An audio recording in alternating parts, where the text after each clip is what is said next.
રાજકોટના ગોંડલ શહેરમાં જૂની અદાવતનો ખાર રાખી 3 શખ્સોએ એક વ્યક્તિની રિક્ષા સળગાવી નાખવાની ઘટના સામે આવતા ચકચાર મચી ગઈ છે। આ ઘટના અંગે સિટી એ ડિવિઝન પોલીસ મથકમાં 3 શખ્સો વિરુદ્ધ ફરિયાદ નોંધાઈ છે। ગોંડલમાં રહેતા અને રિક્ષા ચલાવી ગુજરાન ચલાવતા 60 વર્ષીય સાદિકભાઈ મીઠાણીએ નોંધાવેલી ફરિયાદમાં આપેલી માહિતી અનુસાર રવિવારની રાત્રે 11 વાગ્યાના અરસામાં આ બનાવ બન્યો હતો, જેમાં સોએબ પિઝારો અને સિકંદર ઉર્ફે સિકલો શેખા સહિતના 3 શખ્સોએ સાદિકભાઈની રિક્ષા પર કેરોસીન છાંટી આગ ચાંપી દીધી હતી। જોતજોતામાં રિક્ષા આગની લપેટમાં આવી ગઈ હતી। ઘટનાની જાણ થતાં જ ગોંડલ નગરપાલિકાના ફાયર ફાઇટરો અને સિટી એ ડિવિઝન પોલીસનો કાફલો ઘટના સ્થળે દોડી આવ્યો હતો।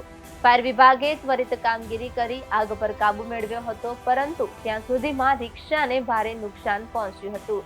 રિક્ષામાં મોટા ભાગનો પાર્ટ બળીને ખાખ થઈ ગયો હતો।